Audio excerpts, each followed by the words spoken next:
Bago natin ipagpatuloy, shoutout muna sa ating mga masugid na taga-subaybay, Bloodlust, Arlito Ragonat, Paterno Ducay, at Ruel Pruel, maraming salamat po sa inyo.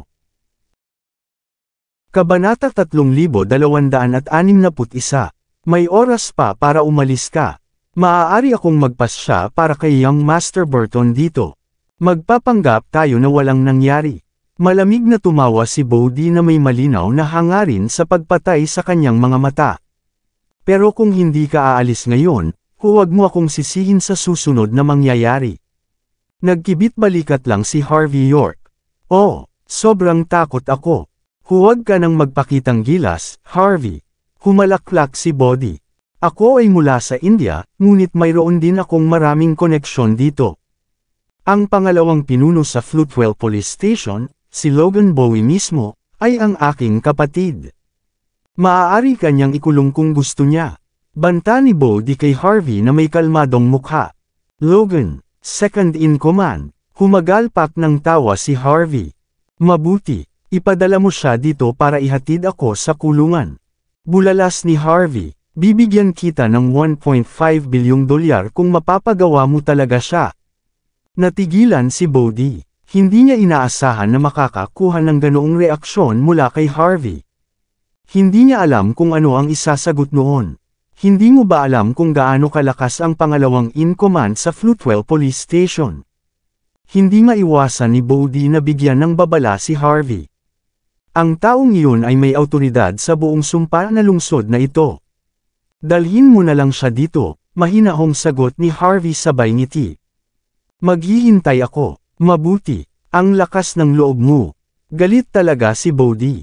Dahil gusto mong mamatay ng husto, malugod kong tutuparin ang iyong kahilingan. Maghintay lang, mawawala ka sa kakilakilabot anumang segundo.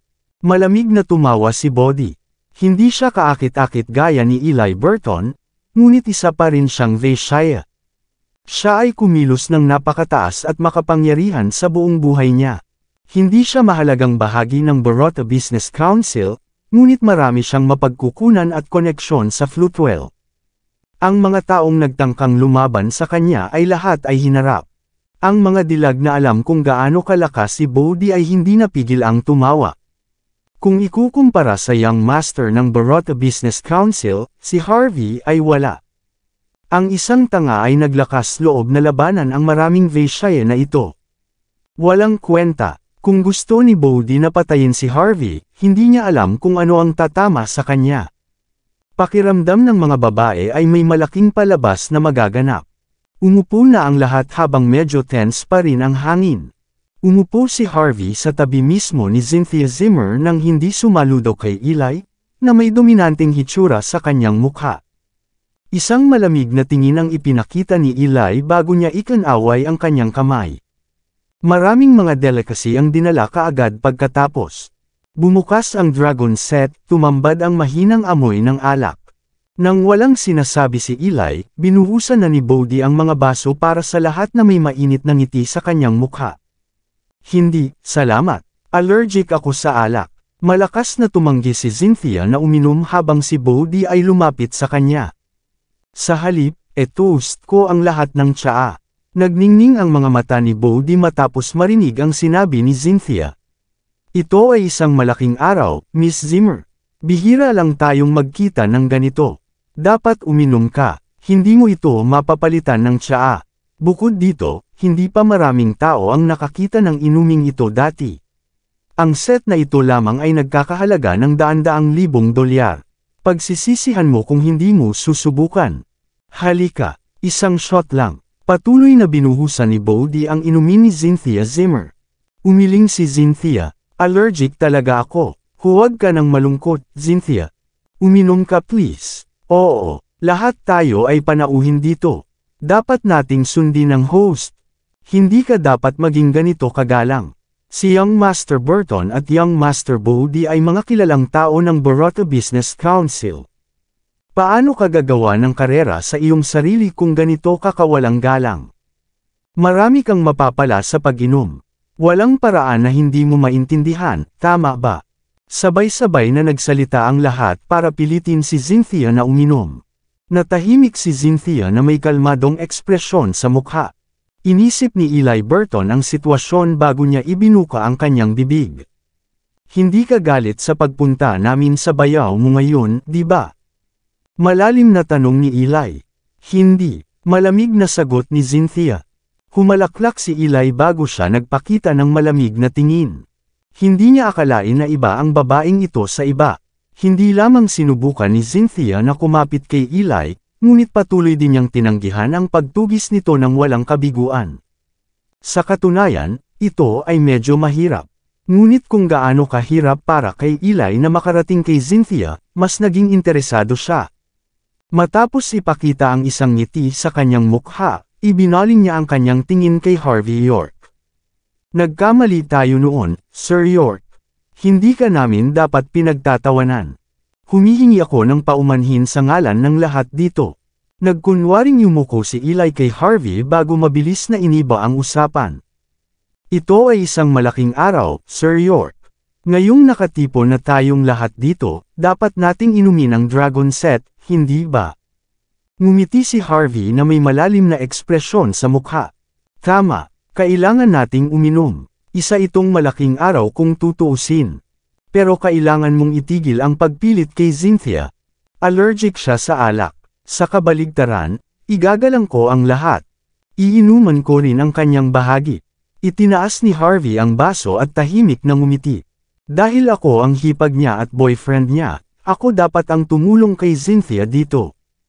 Hahakbang na sana si Bodhi sa harap ni Harvey, ngunit binigyan siya ni Eli ng patagilid na tingin.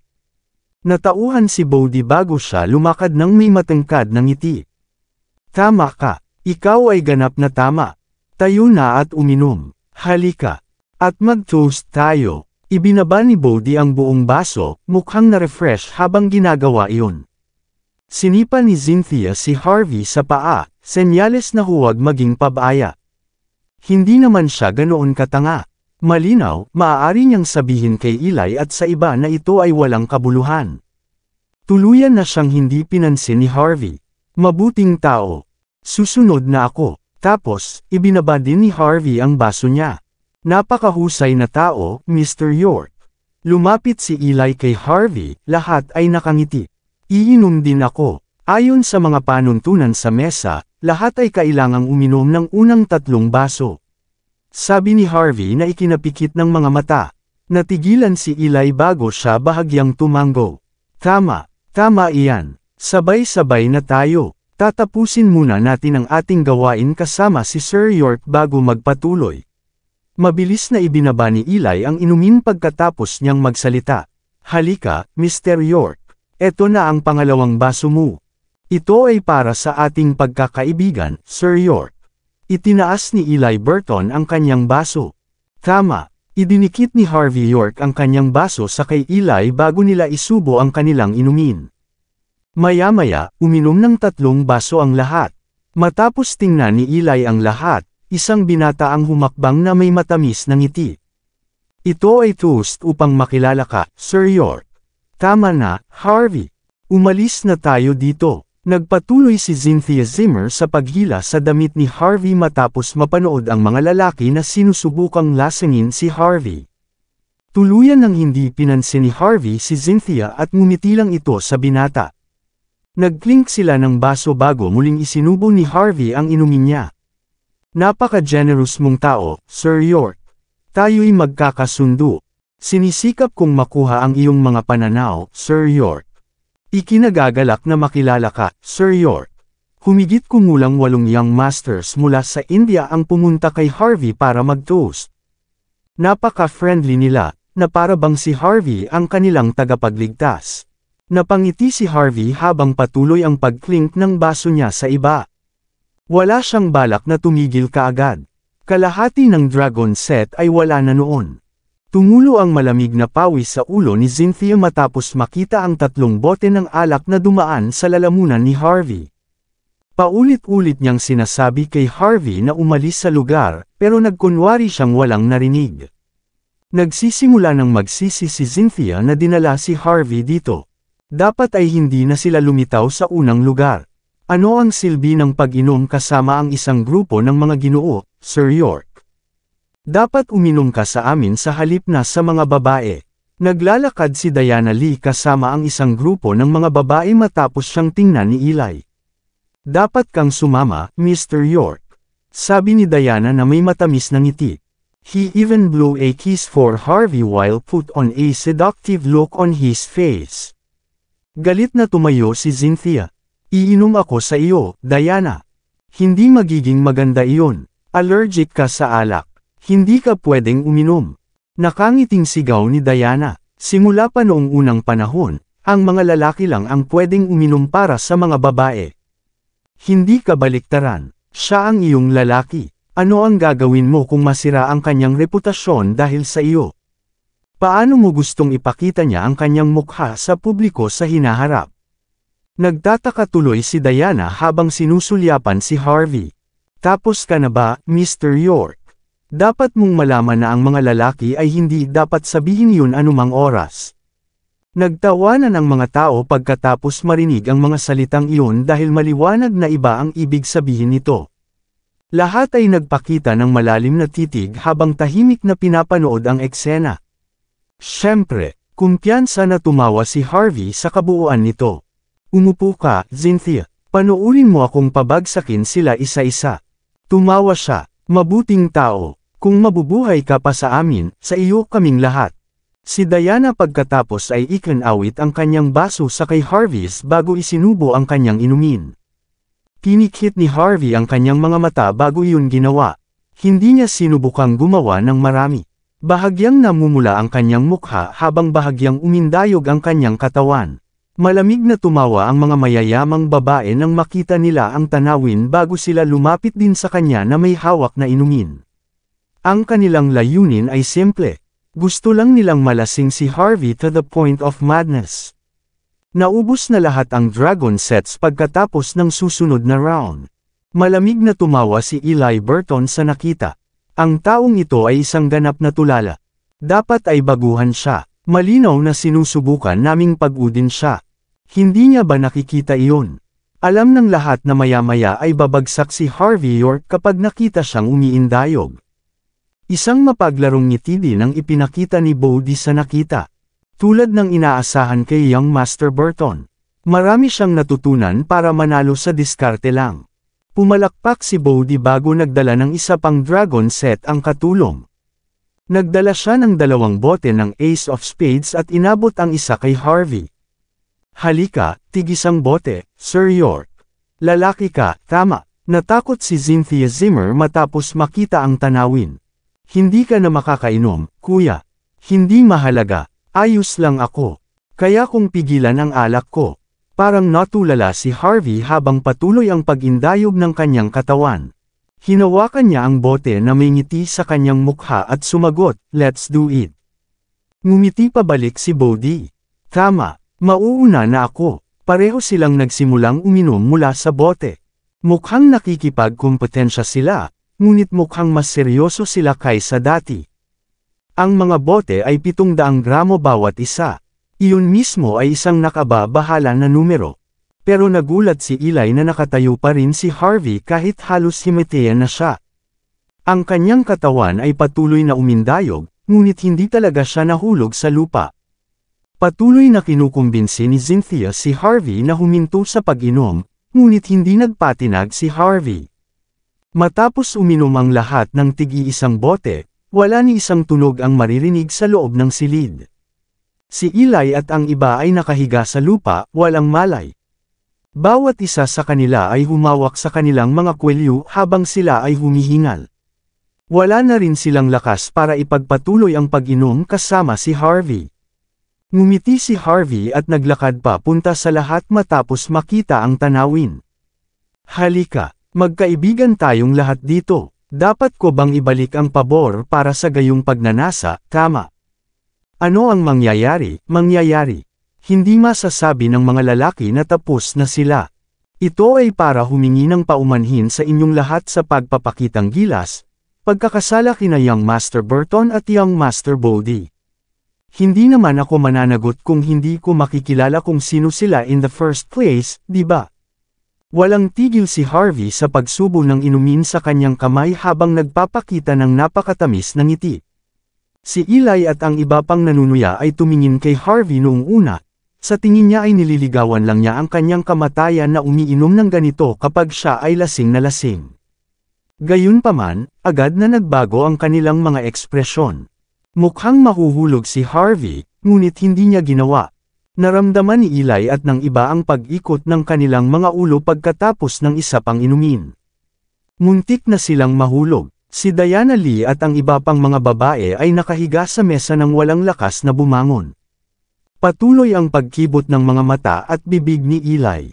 Mukhang kaya niyang hawakan ang kanyang alak, ngunit sino ang tututol kay Harvey na inumin ang buong bote? Maging si Eli, na kanina pa nagkakandara pa, ay nagsalita sa hindi pagkakatabmang tono. Sino ang nakakaalam na si Harvey ay talagang walang balak na huminto? Nagpatuloy pa siya sa pag-order ng mga inumin na parang wala lang nang hindi man lang umimik. Kinailangan ng mga lalaki na ibaba ang 3 bote ng Ace of Spades sa ilalim ng pagpupumilit ni Harvey. Ni hindi na nila kayang panatilihing itayo ang kanilang mga sarili. Maraming salamat sa lahat ng sumusubaybay. Please subscribe and follow my YouTube and Facebook channel, Pilipino Novel. Maraming salamat po. Kabanata 3265. Di nagtagal, nahulog si Bodhi bago ang lahat ay sumunod. Laking gulat ni Cynthia Zimmer. Nakakabilib ang kanyang hipag. Dinala ni Harvey York ang bote sa harap mismo ni Eli Burton, na nagsisimula ng bumitaw. Sa makapangyarihang bansa ng India, mag-toast muli tayo. Nakangiting sabi ni Harvey. Hindi man lang nagkaroon ng pagkakataon si Eli na tumanggi sa ganoong magandang dahilan. Patuloy na nanginginig ang katawan ni Eli habang ang mga mata nito ay puno ng kawalan ng pag-asa, ngunit kailangan niyang kunin ang bote na dinala sa kanya ni Harvey. Nagalit si Eli pagkababa niya ng bote. Ito ang unang pagkakataon na nakakita siya ng magaling uminom. Lahat ng plano, nauwi sa biro ang lahat. Nanghina ang katawan ni Eli habang umiinit ang tiyan.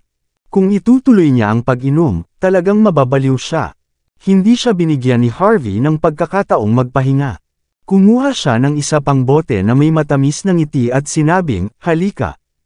Halika na." Para sa makapangyarihang mga Vaishya. Talagang, hindi na makafocus si Eli. Matapos uminom ng isa pang kalahati ng bote, hindi niya maiwasang mahulog sa lupa. Sabay tapo ni Harvey ng bote at kalmadong tumayo. Siya ay umiinom ng alak na parang tubig sa loob ng 3 taong paglilingkod niya sa hukbo. Hindi siya madaling malasing. Matapos tumingin sa paligid niya, binuksan ni Harvey ang natitirang mga bote bago ibuhos ang lahat sa bibig nina Eli at Bodhi. Ang young master ay kasing lasing ng isang skunk. Niwala silang lakas para makahinga. Nagulat talaga si Cynthia. Baliw na hipag. Natalo niya ang mahigit 20 tao. Baliw siya. Nakakatakot iyon. Paano mo nagawa, hipag? Lumapit si Cynthia at hinawakan ang noo ni Harvey. Natural, medyo nag-aalala pa rin siya. Ayos ka lang ba? Lasing ka ba? Okay lang ako, Cynthia. Kumuha ka ng taxi. Hamalakhak si Harvey. Lalabas na ako saglit. Kailangan kong samuka. Hindi na nag-alala si Cynthia matapos makita ang lasing sa mukha ni Harvey. Agad siyang lumabas para pumara ng taxi. Lumapit si Harvey kay Eli at hinalughog ang katawan nito bago siya nakakita ng vial. Matapos malanghap ang bango ng bote, nanlamig ang tingin ni Harvey. Ito ay hallucinogen, isang gamot na nagdudulot ng mga guni-guni. Ito ay hindi isang malakas na dosis, ngunit ito ay sapat para sa isang maliit na batang babae tulad ni Cynthia. Malinaw na may masamang intensyon si Eli sa simula pa lang. Malamig na tumawa si Harvey bago binuksan ang bote. Pagkatapos, itinapon niya ang buong laman ng bote sa mga bibig nina Eli at Bodhi at kinaladkad sila sa banyo. Pagkatapos nito, ginising niya ang mga ito at bahagyang nanembalik ang kanilang kamalayan sa pamamagitan ng pagbibigay sa kanila ng isang tilamsik ng tubig sa kanilang mga mukha. Nagsimulang magyakapan ang dalawa pagkatapos. Kalmadong nagpicture si Harvey bago nilock ang pinto ng restroom. Nakuha niya ang kayamanan na kailangan niya. Pagbalik niya sa entrance ng club ay nakasakay na si Cynthia ng taxi. Pagkatapos ay dinala ni Harvey si Cynthia sa isang stall sa gilid ng kalsada para sa isang masarap na merienda sa hating gabi bago bumalik sa base camp ng Axe Gang. Sinabihan ni Harvey si Caden Ballmer na magpadala ng ilan pang lalaki para lihim na protektahan si Cynthia sa mga susunod na araw. Hindi siya mapakali sa mga taong tulad nina Eli at Bodie.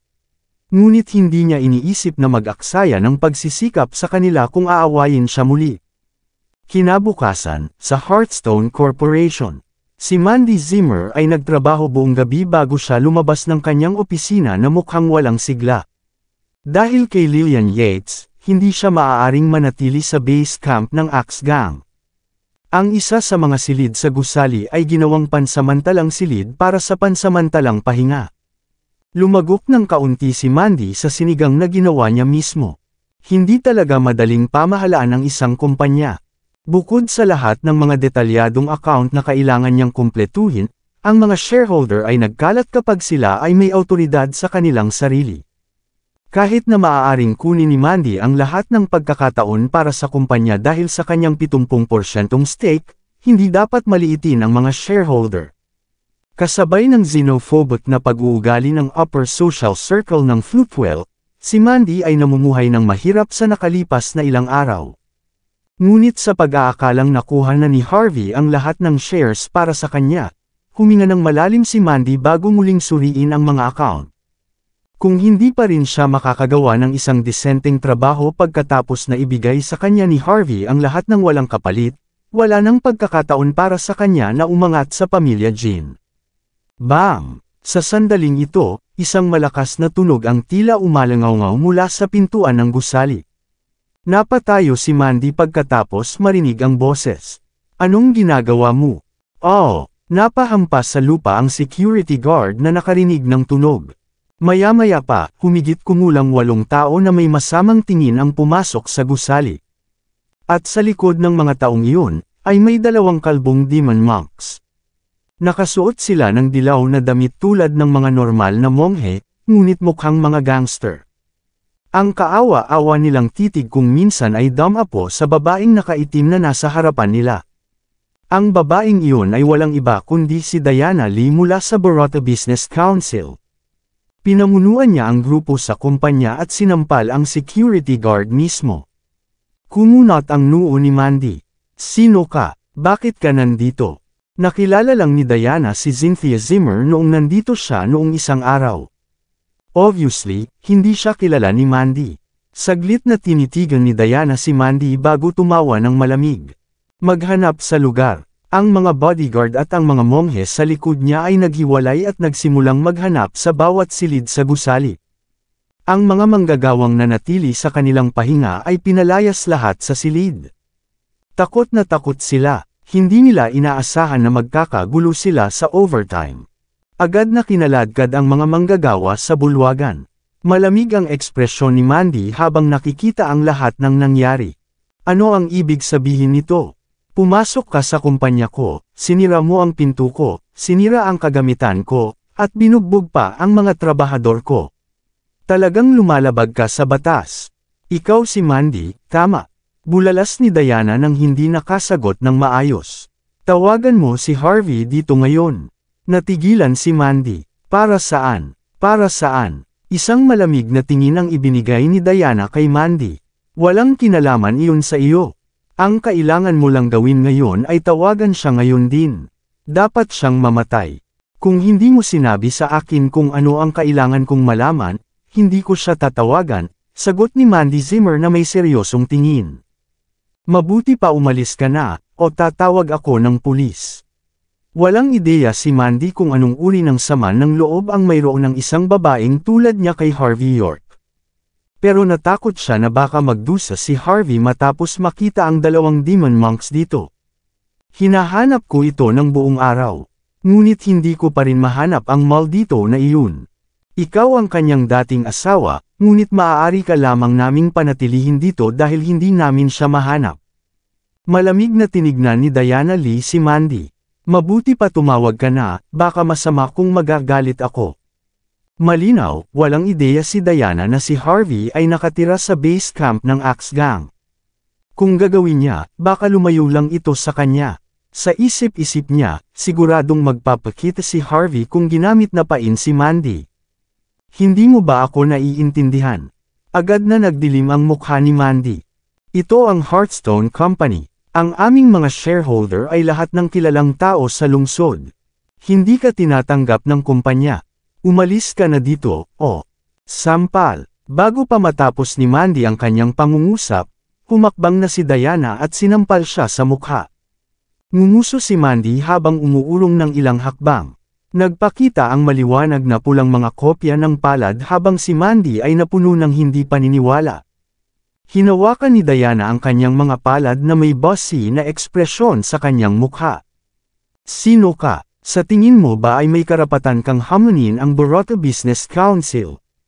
Lumuhod, at papuntahin mo si Harvey dito.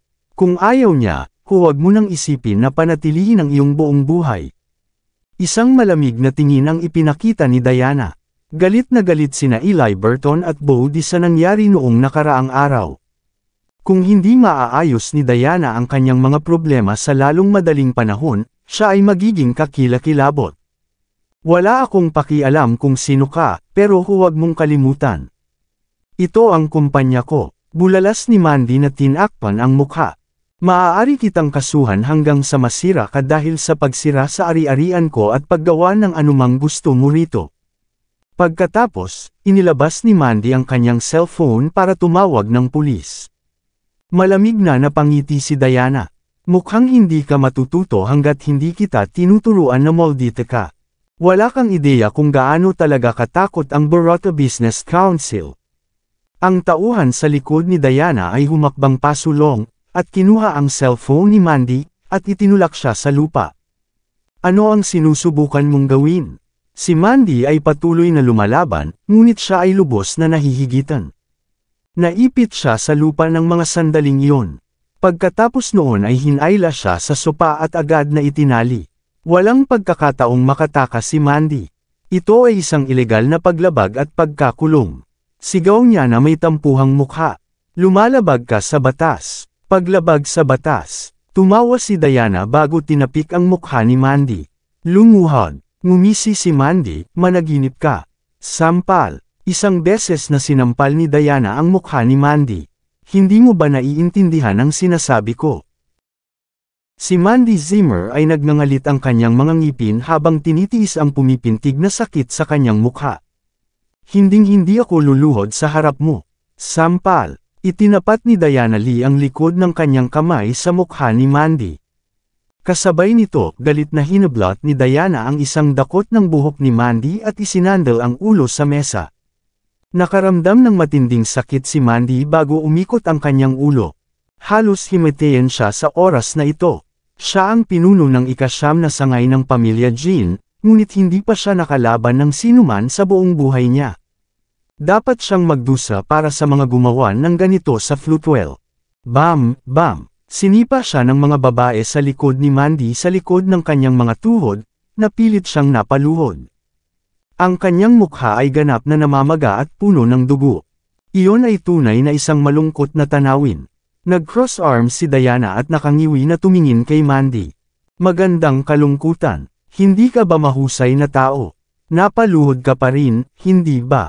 Nagtawanan ang mga babae sa kalagayan ni Mandy. Naiinggit sila sa kagandahan ni Mandy. Matapos makita si Mandy na binugbog ng ganito, tuwang-tuwa sila. Kinagat ni Mandy ang kanyang mga ngipin. Babayaran mo ito. Oh, nagsasalita ka pa rin, tama. Sagot ni Diana sa kakaibang tono. Pumunta ka, sampalin mo itong mukha. Tingnan natin kung maglakas loob pa siyang magsalita pagkatapos nito. Nang marinig ang utos, isa-isang sinampal ng mga kasama ni Diana si Mandy. Tuwang-tuwa sila. Kung tutuusin, nakakabusog talaga na sirain ang isang maganda at malakas na babae tulad ni Mandy. Ang sakit ay halos hindi niya mapigilan. Ngunit si Mandy ay nagsisikap na huwag sumigaw para sa kung anong maliit na pagmamataas na naiwan niya. Bam! Hindi nagtagal, kadiliman lang ang nakikita ni Mandy sa kanyang harapan bago siya nahimatay. 8:00 na nang matanggap ni Harvey York ang balita. Natarante sina Lillian Yates at Cynthia Zimmer sa hall habang nagsara ang emergency room. Bayaw! Tumakbo si Cynthia kay Harvey na may pag-aalala sa mukha. Bahagyang tumanggaw si Harvey. Ayos ka lang ba, Cynthia? Kailangan mo bang itanong yan, bastard ka? Si Lillian na pawang natatakpan ng mga hiyas, ay nagalit bago pa man makapagsalita si Cynthia. Kung hindi dahil sa pag-provoke mo sa mga taong hindi mo dapat gawin, hindi magiging ganito si Mandy. Gustong-gusto ni Lillian na sampulin si Harvey sa mukha. But then, pumasok si Cynthia at tumayo sa harap ni Lillian. Hindi niya kasalanan, inay. Lahat ng ito ay dahil sa akin. Pinagtatanggol mo pa ang bastos na ito. Sinabi na ng mga manggagawa. Pumunta sila para kay Harvey. Inatake nila ang aking anak na babae dahil hindi nila siya mahanap. Patuloy kang gumagawa ng gulo sa lahat ng dako pagkatapos kitang palayasin sa mapahamak na pamilya. Gusto mo lang na mamatay ang anak ko bago ka tumigil, di ba? Si Lillian ay namumula sa galit. Tandaan mo ito, bastard ka. Ako mismo ang papatay sa iyo kapag may nangyari sa aking anak. Huminga ng malalim si Harvey. Magiging maayos siya. Tinanong ko si Deathbuster na gamutin ang kanyang mga sugat. Magiging maayos siya. Walang anumang medikal na kasanayan si Harvey, ngunit dahil nasa Floatwell pa si Rudolph sinabi niya kay Ansel Torres na dalhin siya dito sa lalong madaling panahon. Ibinaling ni Harvey York ang tingin kay Cynthia Zimmer. Alam mo ba kung sino ang may gawa nito? Tahimik na tanong ni Harvey. Si Eli Burton ba iyon? Mas naiintindihan ni Harvey ang sitwasyon. Akala niya si Joseph Bauer ang may kagagawan nito, ngunit hindi siya gagawa ng ganitong katangahan matapos malaman na si Harvey ang pinuno ng Longmen Law Enforcement. Kaya naman naghinala si Harvey sa mga tanga na nakilala niya noong nakaraang araw. Ginagawa ng mga taong iyon ang anumang gusto nila sa bansa ng ibang tao. Hindi lamang nila alam kung kailan sila titigil, ngunit kumilos pa sila ng napakataas at makapangyarihan tungkol dito. Talagang mga taong walang galang sa batas. Si Eli at ang iba pa. Nakaramdam ng pananagutan si Cynthia. Ang mga surveillance camera sa gusali ng kumpanya ay winasak nilang lahat, at ang mga manggagawa ay hindi rin ng ahas na sabihin sila. Wala nang magagawa para sa kanila ngayon. Kahit na mahuli sila, may diplomatic immunity pa rin sila dahil hindi sila taga rito. Wala ring magagawa ang mga pulis sa kanila. Hindi napigilan ni Lillian ang mapangiti matapos marinig ang sinabi ni Cynthia. Hindi ka ba kahanga-hanga, Harvey? Hindi ba tama iyon? Wala ka bang magagawa kapag ang babae mo ay binubugbog ng ganito? Kung talagang kaya mo, pagkatapos ay pumunta at patayin ang mga tanga na ito. Maaayos din ang lahat pagkatapos nito. Huwag kang mag-alala. Ako na ang bahala dito. Huminga ng malalim si Harvey. Bibigyan ko si Mandy ng pahayag bukas. Bam! Si Rudolph at ang iba pa ay lumabas ng emergency room sa oras na ito. Mukhang medyo pagod si Rudolph. Si Lillian ay sumugod at tahimik na nagtanong, "Kamusta ang aking anak, Doktor?" Siya ay palaging isang makasarili na babae, ngunit halatang may malasakit siya sa kanyang anak dahil siya ang kanyang puno ng pera. Sinulyapan ni Rudolph si Harvey bago ito tumanggo. Ang pasyente ay wala na sa anumang panganib sa oras na ito. Ang kanyang malambot na tisyo ay nasugatan, at ang kanyang utak ay naalog din. Baka magkaroon siya ng concussion kung hindi natin siya mahawakan ng maayos. Susubukan kong i-minimize ang injury. Dapat makarecover na siya sa loob ng ilang linggo. Ang problema ay naabisuhan lang ako na gusto ng ospital na umalis tayo kaagad. Sabi nila, lumalabag ako sa batas. At kinailangan naming magbayad ng $1.5 milyong upang magamit ang kanilang emergency room. Si Rudolph ay lubos na nalilito. Pumunta siya rito sa lalong madaling panahon upang gamutin ang mga sugat ni Mandy matapos matawagan. Ngunit hindi niya inaasahan na maglalabas kaagad ng eviction order ang ospital pagkatapos nilang tanggapin ang mga ito. Talagang hiniling ka ng ospital na umalis. Isang malamig na tingin ang lumitaw sa mga mata ni Harvey. Hindi ito ang kaso noong unang ipinasok si Rudolph sa ospital. Bakit biglang nagbago ang isip nila? Sinong nagsabi sa iyo na huminto ka? Malamig na tanong ni Harvey. Ako, lumabas sa gilid ng hall ang isang doktor na naka-white coat na parang hinihintay si Harvey. Ilang bodyguard at nurse ang sumunod sa kanyang likuran na may napakabangis na tingin. May nameplate sa dibdib ng doktor na may nakasulat na pangalang Reyna Lee. Kamukha din niya si Diana Lee. Naintindihan naman agad ni Harvey ang nangyari. Napakaliit ng mundo. Kabanata 3270. Lumapit si Reyna Lee na may malamig na ekspresyon.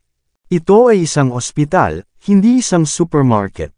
Sa tingin mo ay maaari kang pumasok sa aming ospital at gamutin ang mga pasyente kahit na gusto mo. Sino ang mananagot kung may nangyaring mali? Hindi mo ba alam na ang mga taong ito ay mga namumuhunan din? Sa tingin mo ba magagamot namin sila nang hindi binibigyan ng masusing pagsusuri na gugulin muna ang kanilang pera? Saan kukuha ng pera ang mga ospital kapag may nabalitaan tungkol dito? Binigyan ka na namin ng pahintulot na gamitin ang emergency room dahil binigyan mo kami ng $14,000 kasama ang katotohanan na isa ka ring doktor. Ngunit paano ka naglakas loob na subukang sirain ang aming reputasyon? Alam mo ba kung magkano ang mawawala sa amin dahil sayo? Nag-aapoy sa galit si Reyna sa puntong ito. Mabangis din ang ekspresyon ng mga mukha ng mga magagandang nurse at malalakas na bodyguard. Sa kanilang mga mata, nilabag ni Rudolph at ng iba pa ang kanilang mga patakaran sa pagpapagamot ng mga pasyente. Ito ang dahilan kung bakit nila pinatalsik sa panahong ito. Nakakatakot na ekspresyon ang ipinakita ni Cynthia. Masama ang kalagayan ng kapatid ko. Sayang lang at hindi mo siya tinulungan kaagad, pero sinisisi mo rin si Mr. Rudolph at ang iba pa sa hindi pagkuha ng dagdag na bayad. Doktor ka rin ba? May moral ba kayo? Anong ibig mong sabihin? Sarkastikong sigaw ni Reyna. May sasabihin ako sayo. Pera ang lahat sa ospital na ito. Kung hindi mo kami babayaran, huwag mo nang subukang makaalis dito ng buhay. Ngayon, bibigyan mo kami ng pera para sa diagnosis, o umalis ka sa lugar na ito ngayon din. Gusto mo bang gamitin ang aming ospital nang hindi kami binibigyan ng pera? Anong iniisip mo? Galit na galit si Cynthia. How dare you say ng ganyan? Didemanda ko kayong lahat. Gusto niyang magdemanda. Nagtawanan ang mga nurse at bodyguard. Kumbaga, hindi nila sineseryoso ang banta ni Cynthia. Ang buong ospital ay nakatuon lamang sa isang bagay, pera. Paano kung magdemanda si Cynthia? Kung matagumpay ang pagdemanda, paano pa rin kung kumikita ang ospital? Pumunta ka, tapos gawin mo, bulalas niya. Demanda mo kami. Magpapakumbaba kami sa harap mo kung talagang gumagana ang demanda mo. Sa tingin mo ito ang lugar para magsalita ng dahilan. Anong biro? Ikaw. Nag-aapoy sa galit sina Cynthia at Lillian. Galit na galit si Lillian sa oras na iyon.